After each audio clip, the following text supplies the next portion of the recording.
जय भारत माता की। जैसे कि हमने पिछले वीडियो में जितने भी वीडियो बनाए रासो साहित्य के ऊपर, तो लगभग वो जो रासो साहित्य थे वो हमारा कंप्लीट हो गया था। उसके बाद हम आपके सामने वीडियो प्रोवाइड नहीं करवाए क्योंकि थोड़ी सी वीकनेस हो गई थी और उस लिहाज से मैं आप वीडियो बना नहीं पाया या आपके सामने कंटेंट प्रस्तुत नहीं कर पाया। तो आज जो हमारा टॉपिक है वो आदिकाल के ऊपर है। किसके ऊपर? आदिकाल। आज हम आदिकाल के बारे में पढ़ेंगे कि आदिकाल में की समय अवधि क्या है और आचार्य रामचंद्र शुक्ल जी क्या कहते हैं, हजारी प्रसाद द्विवेदी जी ने क्या कहा, डॉक्टर राम कुमार वर्मा जी क्या कहते हैं और डॉक्टर भोला शंकर व्यास जी क्या मानते हैं, कौन सी शताब्दी है। तो नामकरण विभिन्न विद्वानों के अनुसार जो नामकरण है वो हम आदिकाल को एक संक्षिप्त से जितनी भी वीडियो बनेगी हम उस पर बनाएंगे। आदिकाल हम पूरा जीरो लेवल से उठाकर आपके सामने प्रस्तुत करेंगे। तो आप बने रहिए। तो स्टार्ट करते हैं आदिकाल।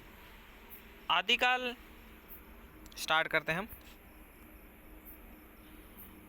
जो आदिकाल का सर्वमान्य रूप है 1000 ईस्वी से 1375 ईस्वी तक। ये 1000 से 1350 ईस्वी यानी सर्वमान्य सबके सहमति द्वारा जो ये 1000 से 1350 ईस्वी है वो किसका है? डॉक्टर नागेंद्र। और डॉक्टर नागेंद्र जी का ये कथन है, परंतु इसको सबके द्वारा सहमति प्रदान की गई है और इसी को ही आदिकाल का संक्षिप्त यानी कि माना जाए। जब आपको पेपर में पूछा जाए कि आदिकाल की समय अवधि, तो आपको ये ऑप्शन में टिक करना होगा 1000 से 1350 तक, 1000 से 1350 ईस्वी तक। ना कि आपको अलग अलग, वैसे तो अलग अलग विद्वानों ने अपने अपने अनुसार अलग अलग समय अवधि बताई, लेकिन अगर सर्वसहमति की बात करें तो हमारे सामने आ जाता है डॉक्टर नागेंद्र जी की 1000 ईस्वी से 1350 ईस्वी तक। तो आगे हम चलते हैं। हिंदी साहित्य यानी कि हिंदी साहित्य का जन्म काल, शिशुकाल या प्रारंभिक काल को ही आदिकाल कहता है। जब बच्चे का जन्म होता है तो उसे क्या कहते हैं? शिशुकाल। इसी प्रकार आदिकाल का भी उस समय जन्म ही माना जाता है कि जन्म ही हो रहा तो आदिकाल उसे शिशुकाल या जन्म काल कहा जाता है। तो शून्यकाल भी इसे कहीं कहीं शून्यकाल भी कहा, यानी कि शुरुआत हो रही थी, शून्य से स्टार्ट कर रहे थे तो उसमें आदिकाल का प्रारंभ होता है।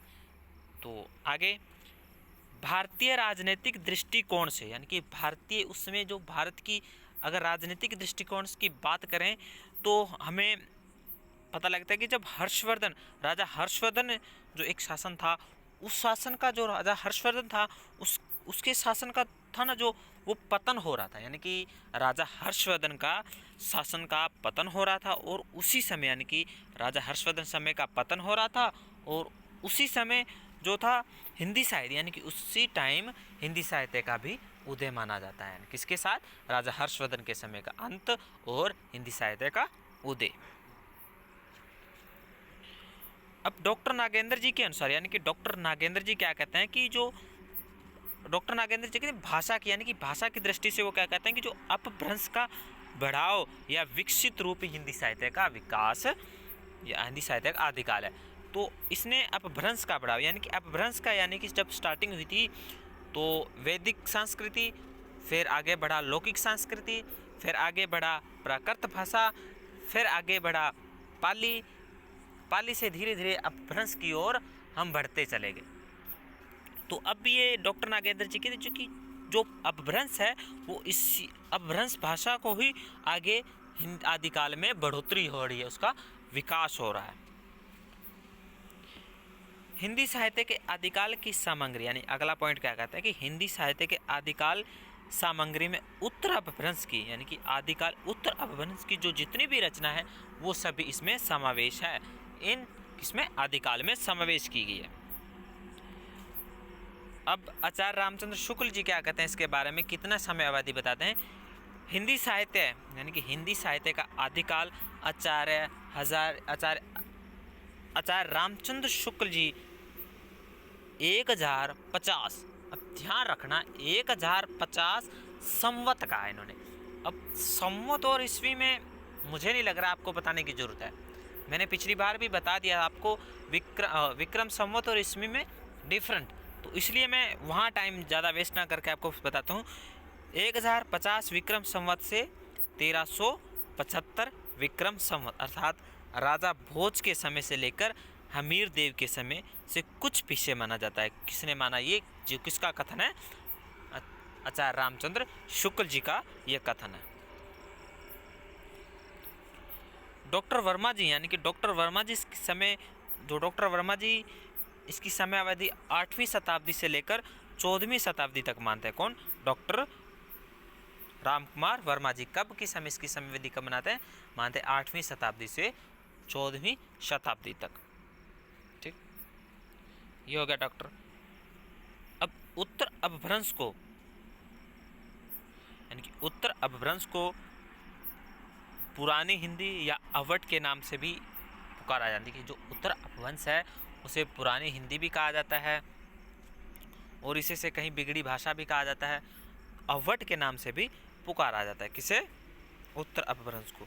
अब उत्तर अपभ्रंश के बारे में चंद्रधर शर्मा गुलेरी हैं, वो क्या कहते हैं कि जो सर्वप्रथम उत्तर अपभ्रंश को, यानी कि पहली बार जो उत्तर अपभ्रंश है, जो पहली बार हिंदी साहित्य में नाम संबोधित, यानी कि प्रथम बार, यानी कि कह सकते हैं कि जो नाम संबोधित किसने किया था? चंद्रधर शर्मा गुलेरी ने। जो पहली फर्स्ट टाइम, यानी कि फर्स्ट टाइम इज ए, किसने कहा था? चंद्रधर शर्मा गुलेरी ने। अब आगे कहते हैं कि जो अवध है ना, अवध, उसका जो पहली बार किसने पुकारा था? डॉक्टर भोला शंकर व्यास जी ने हिंदी साहित्य के, यानी कि डॉक्टर भोला शंकर व्यास ने जो हिंदी साहित्य का आरंभिक है उसको अवध के नाम से पुकारा था। अब इसमें थोड़ा सा आपको कन्फ्यूज़न होगा कि जो चंद्रधर शर्मा गुलेरी ने तो उत्तर अपभ्रंश को पुरानी हिंदी के नाम से संबोधित किया था, ठीक है, और डॉक्टर भोला शंकर व्यास ने अवध कहकर पुकारा है। ठीक। आचार्य हजारी प्रसाद द्विवेदी जी की इसे विरोध, यानी कि उसमें व्यक्त और विरोध और आक्रमण को, युद्ध की स्थिति बताते हैं। कौन? हजारी प्रसाद द्विवेदी। अब आगे चलते हैं। आचार्य रामचंद्र शुक्ल जी ने, यानी कि आचार्य रामचंद्र शुक्ल जी ने से पुरानी हिंदी को प्राकृत भाषा हिंदी कहकर पुकारा है। किन्होंने? आचार्य रामचंद्र शुक्ल जी ने जो पुरानी हिंदी या अपभ्रंश है उसे प्राकृत भाषा हिंदी कहकर पुकारा है। ठीक, आगे चलते हैं। 8वीं शताब्दी, यानी कि 8वीं शताब्दी से जो 15वीं शताब्दी तक है, भारतीय इतिहास राजनीतिक परिस्थिति में हिंदू सत्ता, यानी कि राजनीतिक परिस्थिति में हिंदू सत्ता जो थी वो, यानी कि एक क्षण होती, यानी कि धीरे धीरे सत्ता जो क्षण हो रही थी, और जो इस्लामी सत्ता वो धीरे धीरे उसका उदय की करुण कहानी है। यानी कि जो हिंदू धर्म, हिंदू की स्थिति वो धीरे धीरे खत्म तो नहीं कह सकते हम, उसके हो रहा था, और जो इस्लाम है वो धीरे धीरे उदय, यानी कि विस्तृत हो रहा था। उसकी करुण कहानी उसमें किसमें? आदिकाल में प्रोवाइड होती है। अब डॉक्टर नागेंद्र जी क्या कहते हैं कि जो आदिकाल समस्त हिंदी साहित्य का आक्रमण, युद्धों का प्रभाव, मन स्थिति का प्रतिफलन है। यानी कि जो आदिकाल था उसमें अधिक युद्ध का और युद्धों का और आक्रमण और श्रृंगार, यानी कि मन स्थिति का भी प्रतिफलन था। किसमें? आदिकाल में। ये सब कौन कहता है? डॉक्टर नागेंद्र जी। आदिकाल जो सीमांकन विभिन्न विद्वानों ने इतिहासकारों द्वारा आदिकाल के प्रारंभिक एवं अंतिम सीमा को निम्न अनुसार स्वीकार किया है। अब ये बताया गया है कि इसमें जो आदिकाल के इतिहास, पुराने इतिहासकार, उन्होंने अपने अपने मत के अनुसार ही, अपने रिसर्च के अनुसार ही जो आदिकाल की सीमा अवधि है उसको निर्धारित किया। अब अगला हमारे जॉर्ज ग्रियर्सन ने क्या कहा है? जॉर्ज ग्रियर्सन अपनी जो उसकी पुस्तक थी द मॉडर्न वर्क्यूलर्स ऑफ हिंदुस्तानी, यानी कि जो उसकी पुस्तक थी द मॉडर्न वर्क्यूलर्स ऑफ हिंदुस्तान को, यानी कि हिंदुस्तान को उन्होंने जो 11 भागों में अध्याय में उसको बांटा या विभक्त किया है। और जो उसके अध्याय थे, जो प्रत्येक अध्याय एक कालखंड को विभक्त, यानी कि जितने भी अध्याय उसको एक एक कालखंड में उसने बांटा है। किसने? ये जॉर्ज ग्रेशन है। और उन्होंने लेखकों और कवियों के कलाक्रम यानी कि जो उनके लेखक हैं, कवि हैं, उनके जन्म या कलाक्रम, उनके जो कब उन्होंने साहित्य रचा है आदिकाल में, उसको अलग अलग भागों में उन्होंने बांटा है या वर्गीकरण किया है कि उन्होंने जॉर्ज ग्रियर्सन है। तो यहाँ तक कैपेसिटी इतनी थी आज, क्योंकि हफ्ता डेढ़ हो गया, थोड़ी सी वीकनेस थी, तो आज 10-11 मिनट पढ़ाना ही अच्छा लगा। अगर मैं आगे आपको पढ़ाता या कुछ करता तो मुझे नहीं लग रहा मैं अच्छे से आपको समझा पाता, क्योंकि एकदम से 11-12 दिन बाद आपको दोबारा आके कुछ करना थोड़ा सा टाइम लगता है। तो इसलिए मैंने आज इतना ही किया कि आज इतना बताया जाए आपको। यहाँ से कुछ आगे आप क्वेश्चन पुट होगा तो मैं आगे बताऊँगा। आप बताइए कि कैसा लगा कंटेंट, अच्छा लगा या कुछ कमी है, या कुछ अगर मेरे से रह चुका है तो आप नोट करवाइए, कमेंट सेक्शन में बताइए। मेरी भी बुद्धि विकसित होगी, और आप जब लिखते हैं तो आपकी बुद्धि भी विकसित होगी। शिक्षक और स्टूडेंट दोनों ही अपनी अपनी बुद्धि को विकसित करने के पीछे पड़े हैं। तो मैं मानता हूँ आपको इससे जानकारी मिलेगी। तो एक बार देखो, ज़रूर देखो। लाइक तो आपको पता ही है, अगर वो आपके डिपेंड करता है, सब्सक्राइबर और लाइक अच्छी लगे तो करो, वरना आपकी मर्जी।